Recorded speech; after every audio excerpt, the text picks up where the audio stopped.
Hello everybody and welcome to the Hospitality Mavericks podcast with me, Michael Tingsell. We at Hospitality Mavericks are here to inspire leaders and entrepreneurs in the hospitality industry to create heart-centered and profitable businesses from the inside out, the kind that both employees and customers love and support. In today's podcast, we are very lucky and excited about to be joined by Kamila Sitwell. Kamila is a hospitality trend spotter, keynote speaker, leading blogger, author of Bespoke, and the co-founder of Kolibri drinks. Kamila has gained a lot of knowledge from working in the front line of hospitality as well as working for suppliers. Kamila recently published her book, Bespoke, How to Radically Grow Your Bar and Restaurant Business Through Personalisation, and we were delighted to discuss a lot of things from that book. This podcast will blow your mind on how you can approach hospitality and your customer experience. So grab a coffee, headphones, pen and paper, and tune in to this amazing hour with Kamila.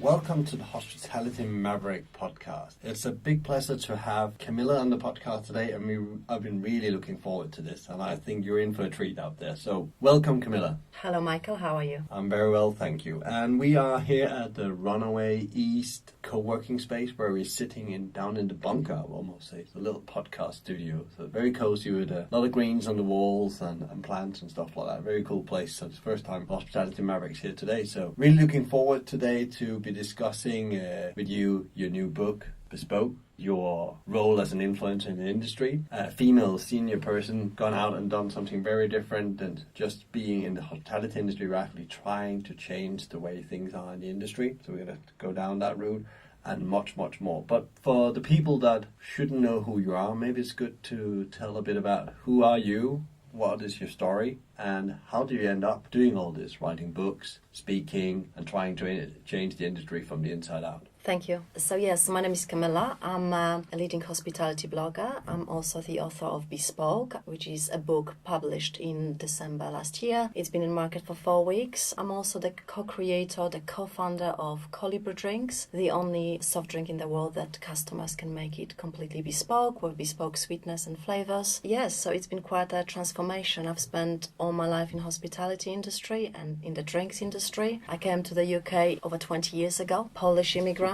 with a big aspiration to get some of the British education. But where do you get a job? How do you pay your bills when you're a student? You always end up in hospitality. I spent the first decade working in pubs, bars and restaurants, all the way from cleaning the dishes to eventually managing pubs, bars and restaurants. And I loved it. And hospitality is not for everyone. We know that you either love that industry or not. But then I thought, once I graduated and I got several degrees and MBA, and I've always been studying and writing thesis about hospitality, I thought, I'm going to do something else and I'm going to change the scenes. And I moved to work for big corporates.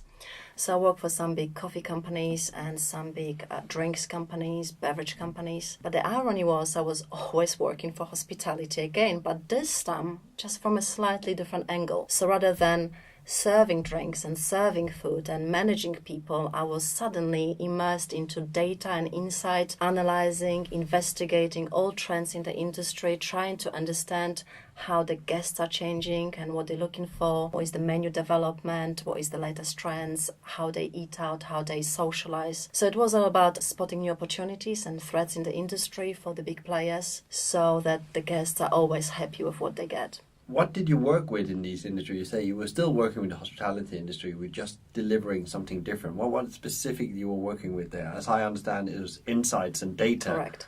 When at that time, I could imagine, just thinking back, not something that was very high on the agenda as it is today? Absolutely. I think it's still questionable how high it gets on the agenda. I think what is really interesting is every big company in the world has an inside department. The bigger the brand, the more money they spend. It's millions of pounds spent on information, market intelligence, consumer understanding, category understanding. And my job was to collaborate with all the leading market intelligence agencies and consumer experts, leading operators, trendsetters, trend spotters, and try to understand what is the next big trend in the industry, or what is the threat, how to leverage it, what that means for drinks companies, what it means for the hospitality industry. So it was all about connecting information, quantitative, qualitative research, something that seems very dispersed into, a story, into something that the board can make sense of. So it's building actually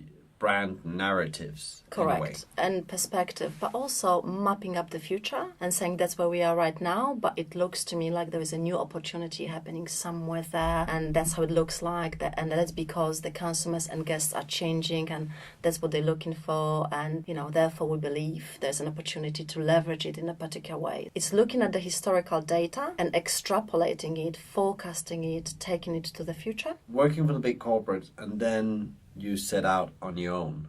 And can you explain a bit about that journey? Because that's a big jump for many people. And been on that journey myself, that you are really struggling. Should I stay in here?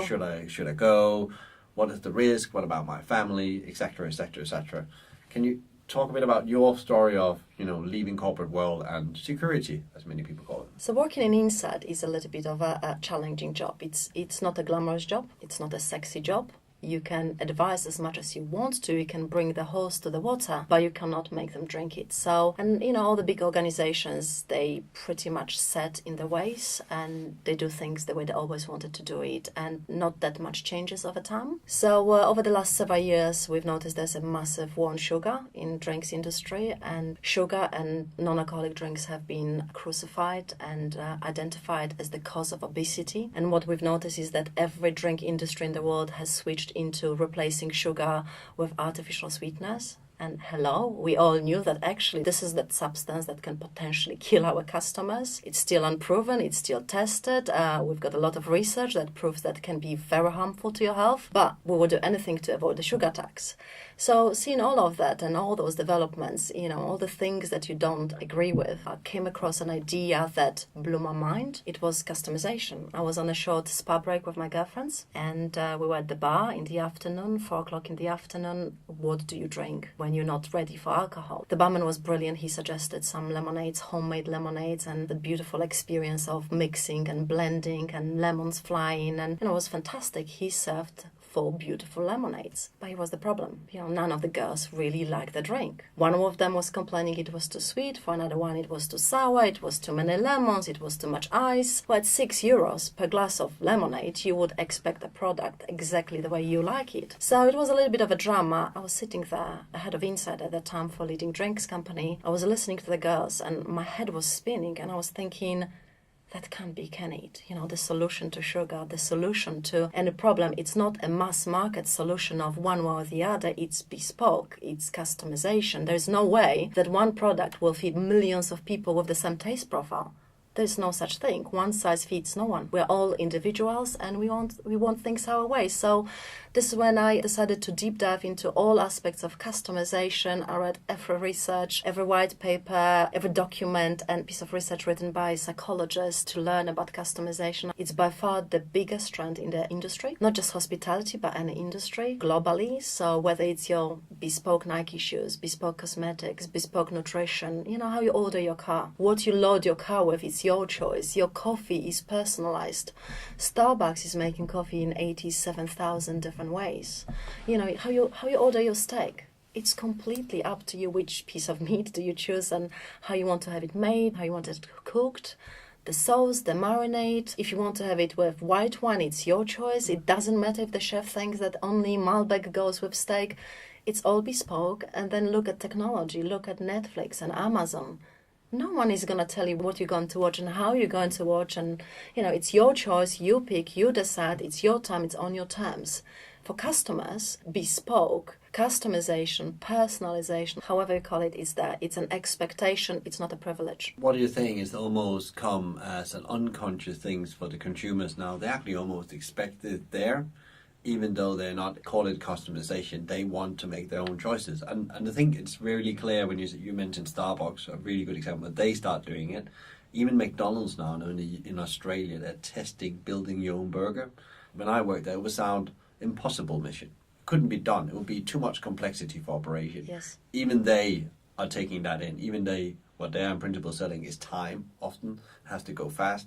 They have to find a way to accommodate the needs from the consumer. For me, one of the biggest insights is, for example, do you know that there's only 1 to 2% of people in this country diagnosed with allergies and food-related intolerance? Yet 30% of people in this country believe They believe they have a health problem related to the food they consume. And then on top of that, when they come to the hospitality industry, this is suddenly you think this must be crazy because, we definitely have so many customers coming and claiming to be celiac or having some food problems, food intolerance, or allergic to ingredients. And the hospitality industry has to tailor the solutions to those customers when we know half of the times those are completely made up problems. But this is the point. It doesn't matter if it's made up or not. If they feel too embarrassed to be criticized because they don't like mushrooms, because they don't want carbs, because they follow a particular type of diet that your chef might not understand or like, it's their choice. And if you tell them, no, we're not going to serve it this way, this is not the way we do it. If your chef says once, this is not the way my recipe was created, you will forever talk to their hand. They will leave, they will go somewhere else. They will vote with their food dollars. Absolutely. Yes, and this is another beautiful thing that we've discovered. So, do you remember the times when we used to cook? And it wasn't long ago, we used to, as an industry, we used to cook decent food and we would serve decent drinks. Not amazing. Wine was, I remember when I started in the industry, wine was red or white. At the best of times, it was dry or semi-dry. Steak was always well done. There was no choice. We were getting what we were getting from the kitchen. Yet the restaurant was full every single night without any advertising. Well, that's not enough anymore. And the irony is we've become incredibly good at what we're doing. So, the whole hospitality industry, every touch point, look at the way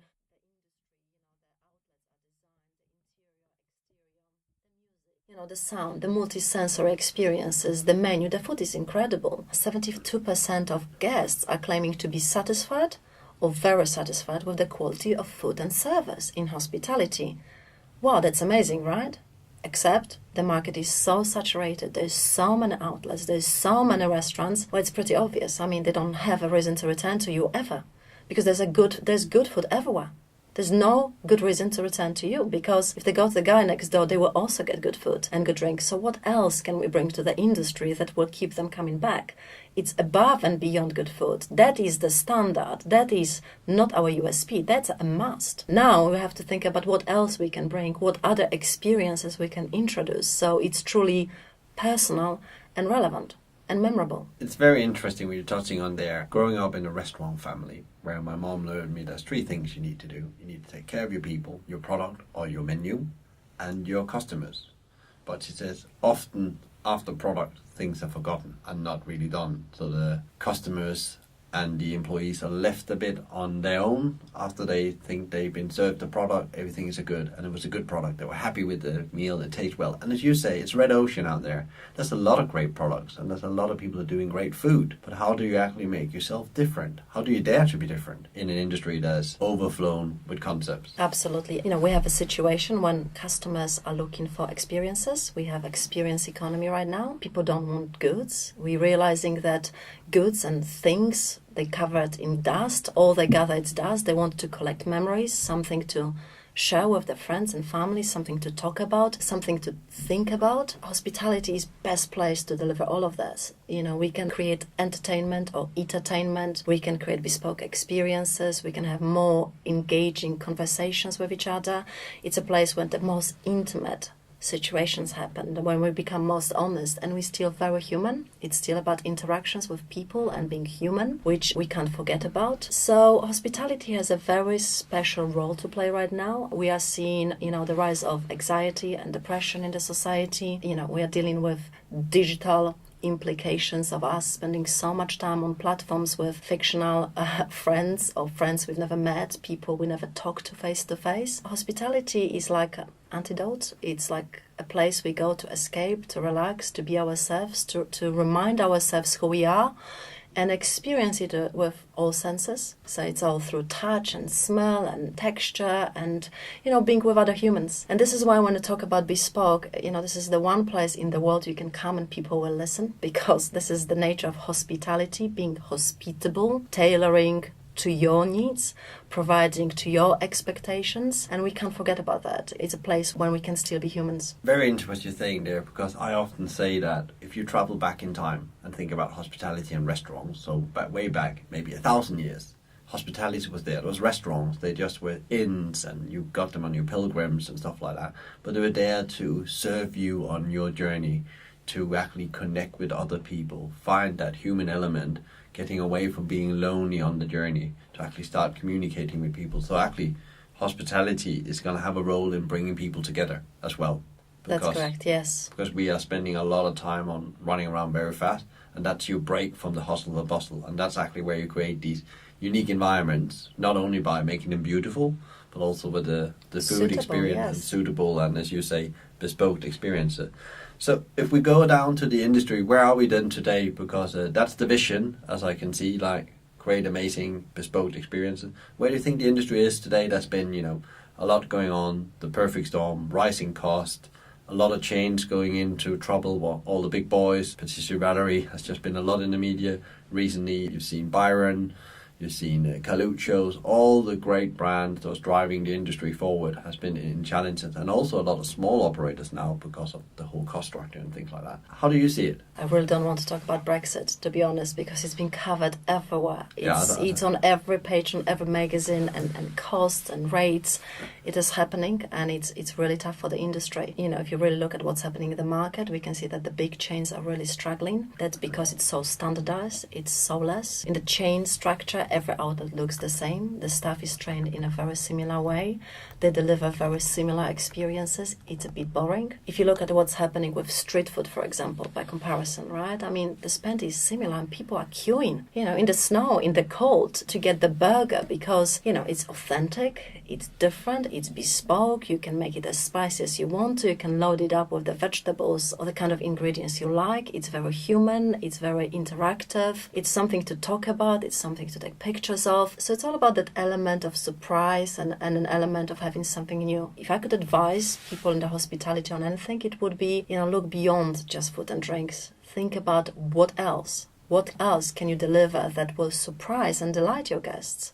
So the time when good food, good drink, convenient location, a nice, clean environment was enough, it's just not working anymore for your guests. They want more. What they're looking for right now is elements of delight me, excite me, show me you understand me, respond to my needs.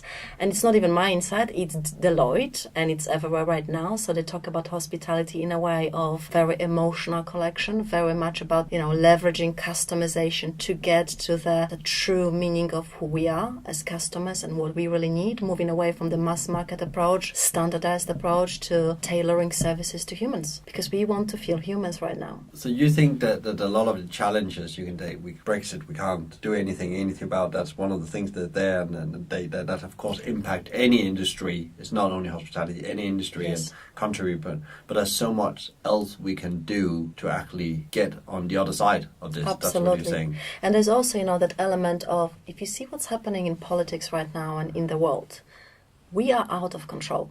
Right? We are realizing, we as humans, we are born with this innate need. It's Maslow, right? When we want to control what happens to us, what's happening to us, we want to control the environment around us. And we are learning increasingly that we are meaningless. We can't really control anything. What's happening in politics and what happens in the country or globally to the environment is beyond a single person influence. But we know one thing. We can definitely control what we consume. We can control what we put in our body. And the first place we're going to go and execute it is hospitality. I'm going for the first time say what I want, and I want it my way, and I would like it delivered the way I like it. Not the way, can you imagine, a barista telling your customers the only way to have coffee is macchiato with cream and a sprinkle of chocolate and cinnamon and 4 sugar because that's the way I like it. Who cares? Yeah. You have it your way. It's almost rude in a way because it's so on the other side of hospitality. I had a very good example talking about coffee yesterday, meeting with a partner of mine, and we were having a coffee, and he ordered a coffee at a well-known chain. He said he wanted a flat white and he wanted with soya milk, and the first response for the person behind the counter was, "That's not good for you, it actually will kill your facility." And he looked at her and said, "Well, that's not your business.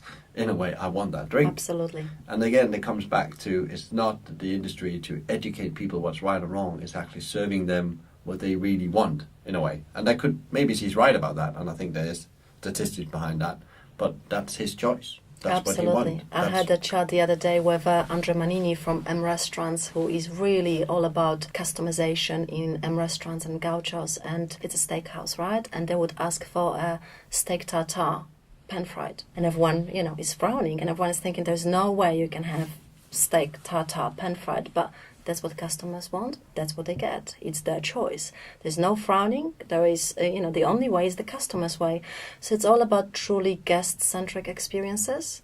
So we've been always saying we are very guest-centric, but frankly, it was very much about what the chef wants to cook, what the chef thinks is right, and what the owner of the brand thinks is, what is right for him, as a brand to serve and stand by. So the power is changing. Customers are taking control, and with what's happening with social media and technology, they're orchestrating their own experiences, and they're recording those experiences and try not to deliver and see what's going to happen. So they want what they want, and it has to be done their way, and it's the right. Yeah, and I guess there's still, across the industry, a big need to want to control the menu in a way, because you come into cost challenges from an operational point of view, and you need to deliver your P&L and food cost, and you come into complexity. How are we going to implement that? How are we going to train people in these things? It's almost impossible. We can't face that. Do you think that's the true story, or just is that you're scared for change? You are spot on. You are spot on. So I published the book middle of December, so it's been only a month in market, but we've already sold hundreds of copies. And you can see on social media there's a lot of comments on content of the book. And we can see a very clear division. I can see that top management, the leadership teams, people who own brand, they look at the data, they have to pay the bills, they have to survive. They're looking at the book and they're saying, oh my God, yes, that could work. I can see the reason for that. We're going to implement it. That has to be done. That could be the next step forward. So they can see the application of customization across all touch points: digital, technology, customer service, training, food and drink, menu design, all the way to the way we communicate with our guests. But that's the top leadership team, right? But then you talk to chefs and you talk to people on the ground and you realize that there is a lot of resistance. So I do get a lot of, but I'm a chef. I'm the master, I'm the artist. I know best what goes best. I know which ingredients blend well.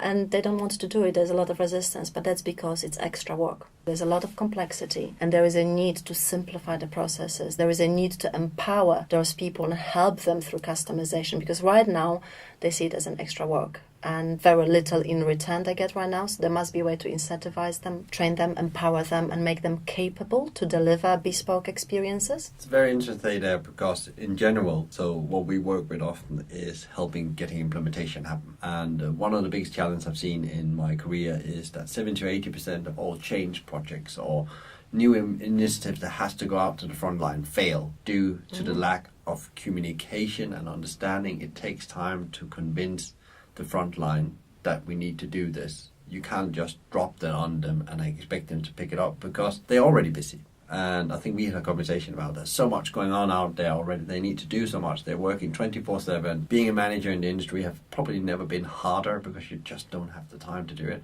And then we have all the challenges we talked about: rising costs, delivering your P&L, make sure your staff is happy, and all that. So I can see definitely there's a big interaction gap between senior management and what happens out in front line. How can you make that gap smaller and faster in a way? Because I guess as senior people, has been myself, when you want something to get done that's good for the business, you want to get it done now. No, that's true, but the beauty of customization is you can start with bite-sized changes, and you don't need to have all this singing and dancing technology to start with. The very simple way is, just start talking to your customers and really asking them honest questions and try to capture that information.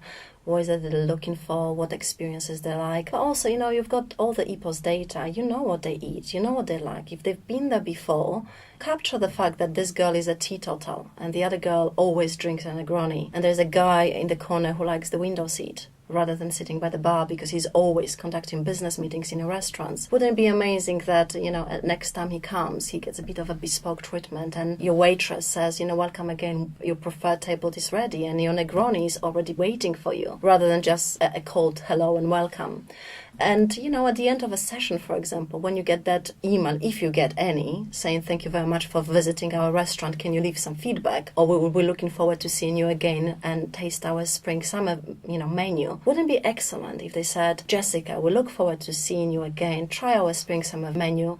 When you arrive, your favorite Negroni will be waiting for you. We also notice you like your Malbec. We've got a fantastic range, just stocked. I think you will enjoy it. And it's like, wow, you know me. You know what I like, you know what I'm about. You understand what I drink, you paid attention, someone is paying attention. Well, that's priceless. That's personal.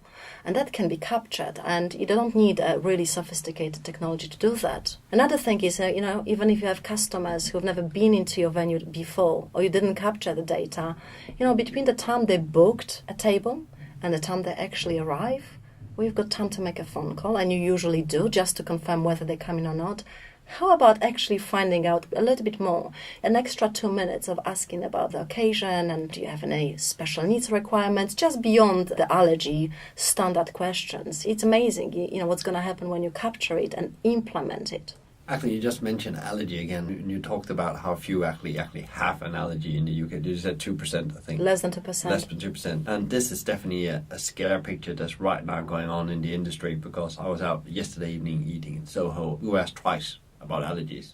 Are you sure? There's nothing there you can't eat? So there's been some indices, there's been some Brett was in the news with a very unlucky case. In a way, all the focus maybe now has gone over to how can we mitigate that happening in our restaurant. Yes, it's a scary thought. We had some tragic incidents in the industry. So, I look at the number of cases that we actually had of those situations when there was an incident of someone dying or really sick after consuming something in a restaurant. There's a handful of them in the last 2 or 3 years. But because they've been all over press and media, and because we're pushing the responsibility on the operators to make sure that those incidents don't happen, we're very aware of that. It also reminds us that we cannot ignore what the customers are saying, because even though they might be making up the stories or they might be just following a particular diet, but because they feel embarrassed to tell you, the operator, that, I actually don't like fish which is fried, I like it baked. Or I don't like those herbs, I like different herbs. Or I don't like those spices, I want something else. Because they get a lot of an attitude, a bit of the evil eye, another one, with their own preferences and messing up my day and messing up the menu. Don't they realize how much time it takes to prepare it? This is why people make up allergies. And this is why, we've got this problem. We can't differentiate between people who really have health problems and those ones who make it up as they go along. But I don't think it really matters whether they make it up or not. We just have to do what the customers want. And, if you look how we're living, I don't know about you, but I'm on diet every Monday and Tuesday, right after the weekend. Friday comes, here comes my wine, I want a slice of cake, I want to treat myself, and I will probably have a roast on Sunday. Monday comes again, I'm trying to be healthier. I'm also more healthier in the mornings than I am in the evenings. I'm healthier in January and February than I am in November and December. No one is really consistent anymore. And that changes all the time, not only through different seasons or throughout the week, it's also throughout the day, depending on your mood. We expect hospitality and the industry to deliver and cater to those needs because it makes us feel good, makes us feel like we've been taken care of. All this amazing stuff, as we mentioned earlier in the start of we had the book lying here on the table, Bespoke. You wrote this book. What was your prime motivation to get all these into a book and share that with the industry? That was a part of a research into a product line I was working on. Over 3 years ago, I decided to create bespoke drinks. I realized there's no such thing in the market anywhere in the world. As an inside expert, the first thing I do is turn back to knowledge, turn back to industry, turn back to reports and data. So I started digging and immersed myself into all types of data information. I spoke to all the leading industry experts and inside professionals, and there was nothing of that kind in the soft drink industry. But you can find evidence of this in coffee or cocktails, for example. There's lots of other examples when customization is key and everything is bespoke. So the more I was reading, the more I was learning, I realized it's not enough. So I went to market. That's how I call it. So I spent a lot of time in bars and restaurants. If you've ever seen this lonely blonde Polish woman at the bar staring at you and your food and how you consume and how you interact with people in restaurants, that was probably me. I spent a lot of time observing and talking to chefs and mixologists and baristas, trying to understand what drives people to make things bespoke and customize their options, trying to talk to guests and understand their perspective if they wanted to talk to me. So it was incredibly time consuming, but once you connect the dots and you realize, it's not revolutionary, we are seeing it, but you can see it, for example, as part of premiumization, right? So we say, okay, the most premiumized cocktails are actually the ones that are bespoke, which are all about experience and new ritual and, a lot of hocus pocus and steam and your type of gin or vodka and ingredients that you like, floral or herbal or however you like it. That's what makes the experience premium, because it's bespoke. You can see the split between health and indulgence. Customers who come to a restaurant with the intention of being healthy, very good, and the moment they walk into your restaurant, it's all forgotten. They suddenly have a change of mind. They want to indulge. So you have to be prepared for those fickle customers who will want things just the way they want to. You have to have options which are both healthy and indulgent, that can be customized, that can be bespoke, so they can pimp it up or pimp it down however they want it. So I gathered all that insight, all that information. I thought, actually that would be very useful for the hospitality people. I'm in this very privileged situation of being objective. We're working so hard around the clock, and we're so focused on our outlets, and we are benchmarking it against very similar outlets. You suddenly think, well, there's another universe there and other outlets we can learn from.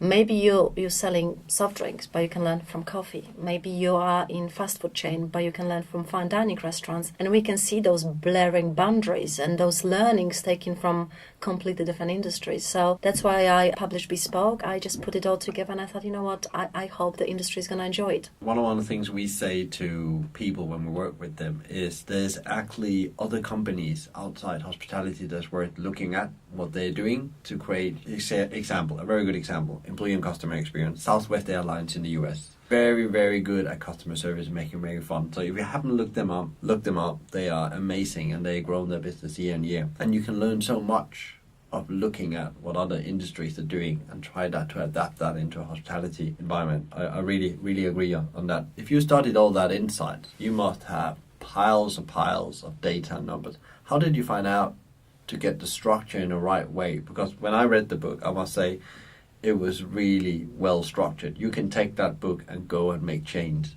from one day to the other, in my view. Thank you. If you have the model. Thank you have a you. 6-step model in there, I will just say. And maybe you can just tell a bit about why you structured it like you did in your book. Oh, thank you. Knowledge is power. Being an inside expert is not very sexy, like I said, but having access to the industry experts, people who understand every aspect of hospitality through quantitative and qualitative information, who interact with your guests every single day and do nothing else but interview them day in and day out, who compare the market performance, who compare category performance, who compare menus, who come with conclusions, is very powerful. Now, coming from the inside industry means I did have access to all those people. I became friends with, all the leading inside agencies. Despite the fact that I left the drinks companies and the coffee companies, I never left the industry. I was always on very good terms with the industry experts. So, you know that you have to start with the customer. Everything is about the customer. You start with understanding of what drives them. And actually the reason for customization is much more profound than just, I want to be fussy and make your life difficult. It's coming from the fact that we are feeling powerless, that we are feeling out of control. So we are seeing now a lot of evidence of people being anxious and depressed and stressed, and that's because we are out of control. We feel like we can't control where our lives are heading. And that's also because we went through 20 or 30 years of overspending on goods. I mean, if you look at what's happening in the UK, I think we've got 78% of all families in the UK never use the garage because it's full of stuff, it's full of crap, it's the overspill from the house. Things you never used or you will never use again, things we've been buying endlessly, things which are completely, it's just excess and status and spending. And then we're realizing now that it never made us happy. So what's been happening now, people are looking for experiences, and experiences pretty much always come from hospitality, entertainment, travel. Those are those sectors which always deliver good things for your soul. Not just the gadgets, it's the things for your soul, the things you're going to remember. Starting from the consumer and what they need and how they evolved and what's been happening over the last 30 years, how they went through recession and how they're feeling right now, all the way to what does it mean for you as an entrepreneur, as a brand owner. What do you stand for? What is your brand philosophy? Are you going to be, a plant-based outlet or very ethical? Are you going to source local food, or you just don't care? It's all about speed of service. Maybe it's all about technology. So what is going to be your USP? What is it that you stand for? How is it different to the guys next door? Then you look at your people. What they deliver and how they can deliver those bespoke experiences. They have to be a reflection of your identity, of what you stand for. Do they understand what you stand for? When you were looking at McDonald's, that philosophy of McDonald's must be reflected in people. They have to act upon it. Those people are the greatest asset. It's like a well-oiled machinery. It will only break if people just lose the cause, if they don't understand why they're doing what they're doing. So you start with people, and then you look into processes. So what is it? What are the tools? Well, it's food, it's drinks that can be bespoke and tailored. You look at marketing and all the other touch points. You look at digital technology and how that can be leveraged, how we can connect with the consumers better way before they come to your outlet. The moment the customer thinks, oh, I fancy a night out, can they find you online? Do they understand what you stand for? Do they understand how you're different from the guy next door, and is it exactly what he's looking for? Can you tailor, the experiences around him? Will you take the time to understand him? So you will see right now that if you read the customer's review on TripAdvisors, we're not just looking for the reviews of the food. We're looking for the reviews of the service. And it's all about what was it unique and was it personal enough? Was it special? In terms of staff, and we're seeing a massive movement of looking for people who are not unified and the same. We're looking for the quirky, for the outfits, the people that are different, people who stand for something.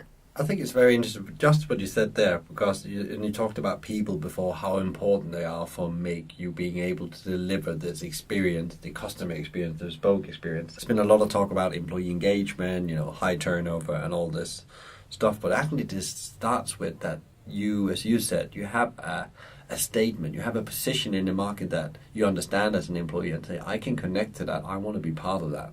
So if you are a plant-based concept, you will attract certain kind of employees, and you have to live that fully out then and make sure that you are the best plant-based place, because they want to be part of that then and part of that journey. And I think it's very interesting that there's been a lot of focus over the many years of making, standard uniformed employees. You put them in the copy machine and you think you can make the same behavior. You have 6 service steps and this is what you need to repeat every time. And it comes from the fast food model. Being part of that industry myself, where you actually try to minimize every waste you can in the interaction with everything. Where do you see the industry is from a people point of view? Because if that's so important in creating these special moments, where is the industry right now? Because they all screaming out for people and not enough talent and things like that. What is your view on that? Well, absolutely. Hospitality industry is a team job. There's not that many industries which really require multiple talents to deliver an experience. You can be the greatest leader ever, but you're not going to deliver the experience by yourself only. So you need to have the right quality people with the right personality and the right attitude.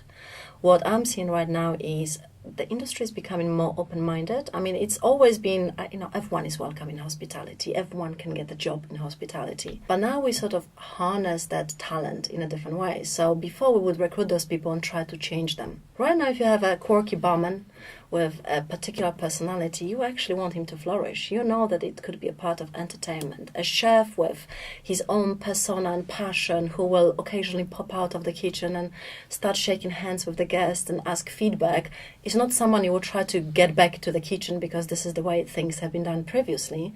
Your chef could be your greatest asset and a truly bespoke experience for your guests. We see more and more people in the industry who are embracing different. And different could be, very appealing. And I think we are trying to attract people that have something unique to offer, whatever it is, whether it's personality or skill set. So for me, one of the very good examples is, did you see the Salt Bay video? That guy that is salting his beef in a particular way, and it's a performer. Yeah. Do you know which one I'm talking about?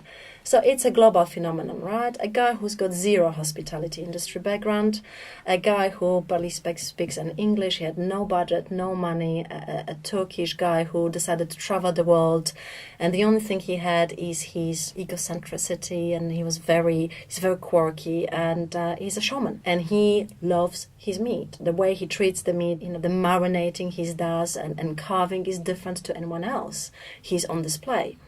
And the interesting part is, he is now having 20 restaurants in the best places in the world. His starting price for a steak is $275 a piece and no side orders. Well, he's not charging for the meat, trust me, however good it is. He's charging for the experience, and all the people in his restaurants are different. Their personality, dancing waitresses and singing people and poets and disabled people, they are from all sides of the world, and they all contribute, and they are different. And this is the kind of place where celebrities come because they want to be surrounded by people who are different, people who they can learn from, people they can admire, they can watch, they can talk to, they can learn something new from. And I think it's amazing that we're becoming more individual, more unique, and we celebrate that fact that we are unique. And I think that was also Leon tried. I think they did something last year here in Soho where they opened up on Shaftesbury. I think they had a location opening where they only hired, individuals that are very clear. And I remember I saw the job ad. They wanted people who worked in the theatre industry. So you had maybe need for part-time income, but then you can come and flourish there. And I don't know if they changed that as it is today, but I thought that was a very interesting step at that time. One of the first ones doing that in a way, because these type of people often need an extra income. What better than to go and train what you want to become in a way. I think that was the approach at that time from Lee, and I thought that was very clever done and really put them aside from the pack. Dare to be different, as I often say, try to do something that's very different, almost saying we are looking for a very specific thing because we know that fit our culture. And people that goes and look at Southwest Airlines would see exactly the same. They're very clear about which kind of candidate they need to run these flights.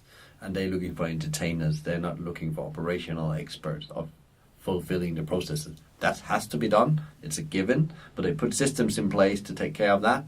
And then they let the staff flourish as well.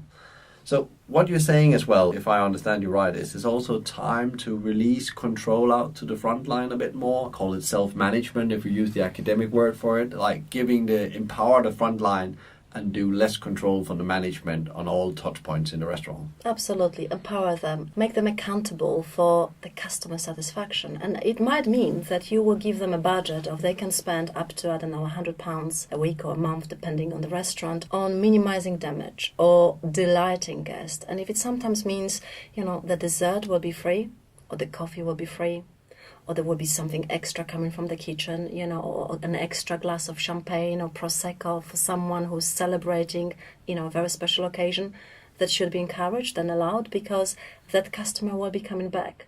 And right now I don't think we have it, and there's a lot of control from top management what you can do and what you cannot do, and things have to be signed off. So that empowerment will bring a lot of business back. How do you do that? Just thinking from the classic operation point of view, that means that I need to do something different than I do today. Because how do I empower people? Because what we often do is we train them in the procedures and we ask them, no, we don't want you to do that. We want you to follow the procedure and do it this way. So how do you get started with all this? Well, for example, when you look what happens in the hotel industry, right? We've got even a housekeeper in good hotels is empowered to spend up to a certain amount of money to repair damage. So if a customer is very unhappy with a particular service, bed wasn't done the right way, or things were not, served the way they wanted, or the steak wasn't cooked the right standard, or there was a mistake with the food that was, there is an ability to say, I apologize, we made a mistake, here is a glass of champagne on us, hope you enjoyed that visit, and we hope we can, change your mind and we can repair the damage. So there must be a way to reverse it rather than, oh my God, I don't know what to do. I have to find a manager to talk to the manager and then get his approval so I can offer you a glass of wine for free so you will feel better. By the time it's done, it's so orchestrated, it takes such a long time, it's such a long process, that guest is truly done. Going from, empowering staff and your book is definitely a read for any hospitality leader in the industry. And I've already been out saying that will spark your mind about what needs to happen. If you want to go down this journey, what is the best thing to do first besides buying a book and read it? What would you say to a hospitality leader? Think this is really, I really in a way can see this is the thing I need to do because I can't cut any more costs, train my staff as best as I can. I really need to try to do something different to break out from the pack. So what would you be saying that the first thing they should do? I think you're going to guess what I'm going to say. What really surprises me, and this is why I decided to leave my previous job, is, hospitality has moved a really, really long way. We have now lots of touch points really beautifully orchestrated. So, the venues are beautiful and open kitchens and the food is good. The wine list is incredible. The cocktails are spectacular. And, the interior and exterior, everything is, the music, the smell, the sound, everything is great. And then if you're a teetotal, And there's 21% of people in this country who don't drink at all. They're not cutting down. They don't drink at all. And they're looking for a solution to go with their steak. There's not even a list of soft drinks very often. There's a very little movement in this space. So look into, more bespoke services and, more mocktails, premium non-alcoholic drinks. Look into what's happening really on the broader level. People who are vegan, vegetarians are catered to, but we are having a lot of flexitarians and it's a different movement. So keep on top of those trends and try to make sure that there are little twists and changes to your menu so you can always implement. But for me, because I'm now in the drinks industry, heavily deep down for me, it's always surprising, when I go to a premium restaurant and I look around and I see this beautiful venue with guests having beautiful food and sipping tap water. This is not an experience. Tap water, it's what I drink at home. It's nice and healthy, thank you very much. But I'm coming to your hotel, to your restaurant to be wowed. And I want you to deliver on experiences at every touch point. Even when you go to the restaurant's toilet, the soap is quality, it's luxury, it's stealable, right? And then when it comes to the non-alcoholic drinks that go with your food, it's just water. You see often, especially when you're out in January, a lot of people, they end up with this bottle of sparkling water because that was the most exciting things you can find on the drinks menu. Absolutely. And you can see they're sitting and searching. I've noticed a couple of times, people sitting and searching, and you have the pressure of putting that order in. And then you give up. Sparkling water, yes. Or Diet Coke, or whatever it's going to be. Absolutely. So we're seeing this more and more. And, this year we had 4 million people in the UK who signed up for Dry January. It is not going away. We had 2.4 million people doing Sober October. This is a massive trend. And millennials don't care. They are consuming drinks that are non-alcoholic. So they're healthier. You can see there's a gym around every corner right now. You might not have a bookstop, but you will have a gym. You will not have a grocery shop anymore because everything is going online, but there will be a gym and there will be a coffee shop and there will be a restaurant. So it's all about making sure that you're capitalizing on those opportunities. Tap water is really not a solution for the hospitality industry. And to be honest, there's no profits for you there. We have to offer something better, something enjoyable, memorable, something that will make you feel proud. This is what you serve in this outlet, not tap water, because it's just not sparkling water. It's not bottled water anymore. People are moving to tap water because people are becoming planet conscious, right? They don't want unnecessary packaging. And if you're going to have something as boring as water, you might just as well have tap water. It's just the same in consumer's mind. The only way is down now.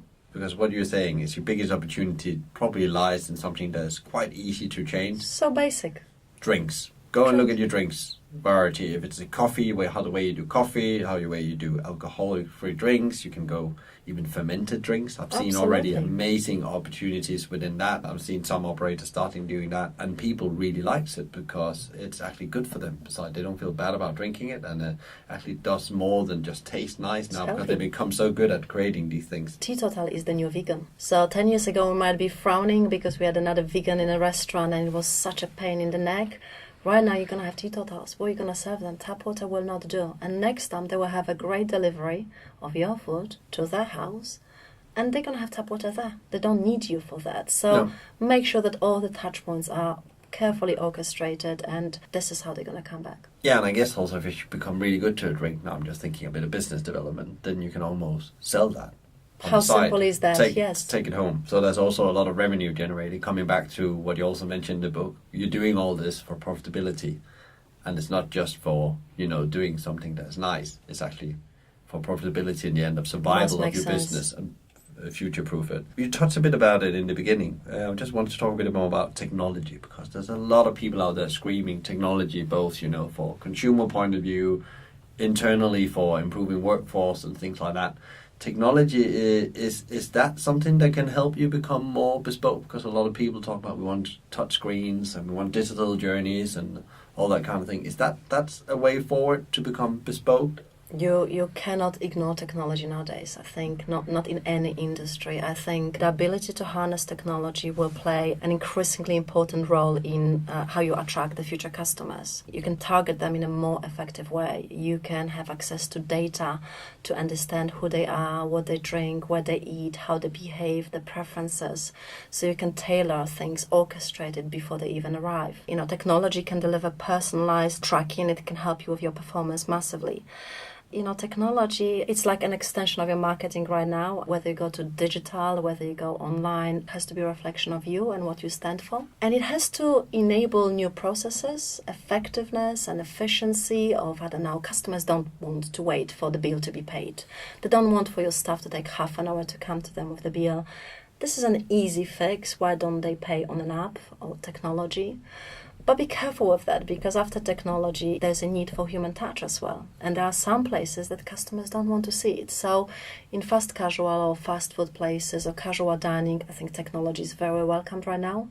No one wants to hang around too long, but that has to be a really good balance. So you don't deliver the bill too quickly and you don't deliver the food too quickly because it's a special occasion. And if you deliver your food too quickly, that means you didn't prepare it fresh. It wasn't done to the standard that it should be taken care of. If you're a premium outlet, then they would expect to wait, they will want to wait, and they're prepared to wait, and that's what they will pay for. So this is a balance, right? But that's unacceptable in fast casual or fast food. It has to be quick as possible. They want to be in and out and on the go. So just decide who you are and what you stand for. We are seeing now, a lot of technology in terms of 3D projectors.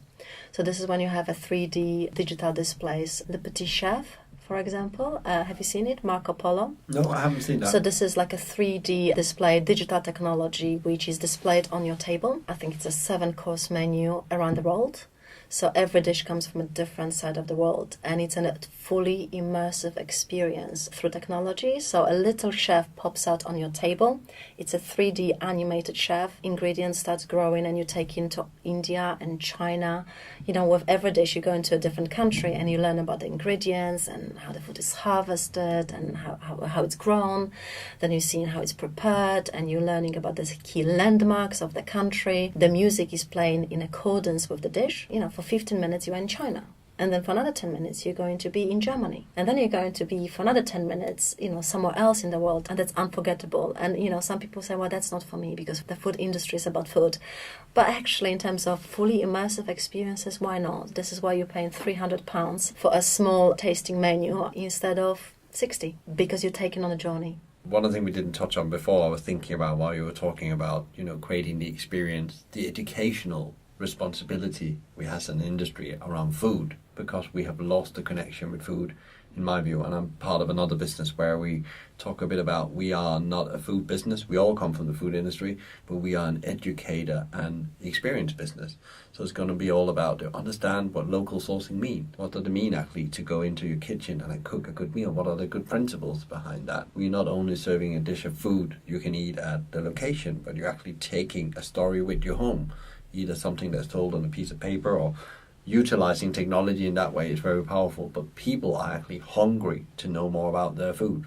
Yes, and it's also because they don't trust now anyone. We don't trust the governments, we don't trust media, we don't trust authorities, we don't trust the big companies. So when we come to our local restaurant or any restaurant right now, we expect honesty and authenticity. And if you're saying you are authentically, sourcing from local producers, they want evidence of that, and they will be investigating where's your pepper coming from in your pepper meal. Not just your meat, not just your vegetables, not the basics. If you're in fully, and you're not cutting corners. They want to see you are authentic and you're true to what you're claiming to be on the label. So I think there's a lot of skepticism right now, and consumers truly investigate, and they will find out. So there are things you're hiding, they will find out. If you are having your food all frozen up and prepared for defrosting, and then you're claiming it's all freshly made on the side, and they will find out. Be very careful with that.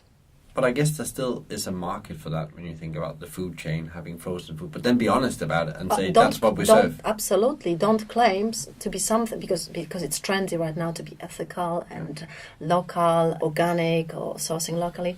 Just be honest. Whatever you stand for, just be honest and stand by it and deliver it properly. When I born and raised in the industry, and it was very story based when I decided this, that you buy into that emotion, you're part of something special, you create special moments for people, and the storytelling has gone out a bit with all the marketing, branding and so on. But often when you start scratching in brands, you find out there's not a very authentic story behind it. The story is to sell something and make profit. I understand you need to do that. You used the word authentic before also when we talked about street food. There's an authentic story. There's two guys trying to do it. Honest Burger is a very good example of two guys down in Brighton want to make the best burger in the world and see where they are now. And they keep on banging on about that story. Take care of your people, customer, and your product, and be, authentic about it and try to do it the right way. And I think there's a lot that's been lost in that care. I talked with a couple of people on the podcast before, but also that when it's not right. So don't claim it. It's not right. And tell these great stories why your company was founded and why we're on that journey. Like Caluccio's. It was a great story, but it has to display the reality of what's happening out in the front line, I often say. Correct, and I think this is why casual dining has been suffering over the last few years, because we had all the fantastic marketing agencies involved creating the brand personality or so authentic, except it was completely faked and completely orchestrated. And we know that all that brand personality, that carefully orchestrated menus, every piece of design in that restaurant, the way people perform and behave, the way people are trained, comes from a big, thick manual which is somewhere in the headquarters, which comes from a fancy marketing agency. Guests can see it. They can see the fingerprints, of your marketing agency all over your menu. And there is nothing entertaining and nothing authentic about that unauthentic tone of voice and personality which you're trying to portray, and it's not really there. I guess this also, if you think about all the things going on in the industry, and we talked a lot about big ones, we take the smaller ones, smaller chains, family-owned operators, 3-4 restaurant, maybe only one. I guess, in my view, I don't know what you view as this, they have amazing opportunity in all this, especially when we talk about Bespoke, because they're probably already doing some of it. A great example is a guy called Carl that was on the podcast. He heads up Mushroom in Brighton. When you go there, you will know what Bespoke means. Special loyalty club for the very loyal customers. You can get anything you want on that plate. They will just do it in the kitchen. So I guess this is an amazing opportunity for the people that felt a bit lost and thought we'd lost the battle to the big brands and corporates. These have a new opportunity to flourish and show what real hospitality is about. Change of power, yes. Change of balance. We see in lots of entrepreneurs across all industries. You can see what's happening in food and drink, development and this industry, but also with hospitality, the small brands, quirky smart brands, testing, street markets and suddenly popping up everywhere. Absolutely, they taking the market shares and they're creating a bit of a revolution, a bit of a movement, something different and unique, and customers want it. It has to be very carefully orchestrated, because the bigger you grow, the more danger you have, as you know. It's more you're going into the dangerous territory of actually standardizing all the behaviors and standardizing the services, and everything has to be done in a particular ways. So you have to be very careful how you scale up. And this is why we're seeing so many new brands popping up and the well-loved and established brands suddenly disappearing. I was a panel some time ago where we talked about scale up, and we ended up with actually concluding, I think there was almost alignment across the panel, that it was not about how many units you have, but more about the impact you can make. Correct. Yes. And that was very interesting. And you can see that in a way there was definitely disagreement, because restaurants have also been looked at as property businesses. You try to scale the property estate, and that takes the individual or the unique experience out of it, because then you have to be so uniform, because you're just doing it for the sake of property. So that was very interesting, and that was actually the same conclusion there, that there's a loft, a glass ceiling of how big you can become as a concept. That's so much to talk about. We could probably go on for hours on the book, and I'm sure there's going to be another podcast where we're going to revisit the book, or maybe an edit version, or number 2, you never know. There's a lot of talk out there, and I know you're going to be touring the country and the industry and talk about this a lot. So if you have the opportunity, go in and see Kamila. But before we leave the podcast, we always ask our guests if they could get an advice to the industry or an industry leader. And of course, besides buying the book, will be very helpful for people out there. What will you be your one advice to give away here in the end of the podcast? This is exactly what it is. It's bespoke. It's as simple as it is. You can premiumize your proposition with bespoke offering. You can charge more for this. People are prepared to wait longer for bespoke services. People are prepared to pay more for bespoke services. This is a commercial opportunity which you will not find in many other aspects. And it's still, you're doing the same thing you've been always doing, great food and great drinks and great experiences. Just scale it up, just pimp it up, just make it a little bit more appealing, a little bit more personal, and see what's going to happen. Thank you so much, Thank you. Kamila. That was amazing advice. All of it, not only the last one. Thank you very much for coming today, and look forward to following you over the next year's time. There's probably amazing things going to happen. Speak to you soon. Thank you very much. Thank you. It's been a pleasure. Wow. I hope you sit with the same feeling I did. That really blew my mind on how to approach hospitality. Thank you very much, Kamila, sharing all around personalization. If you enjoyed today's podcast, please give us a like, share, or even better, rate us on our iTunes. Thank you, Laura, from Let's Talk Video Production, for your ongoing podcast assistant. Tune in next time for another industry interview, and in the meantime, find out more about us at hospitalitymavericks.com. Thanks for listening, and be Maverick.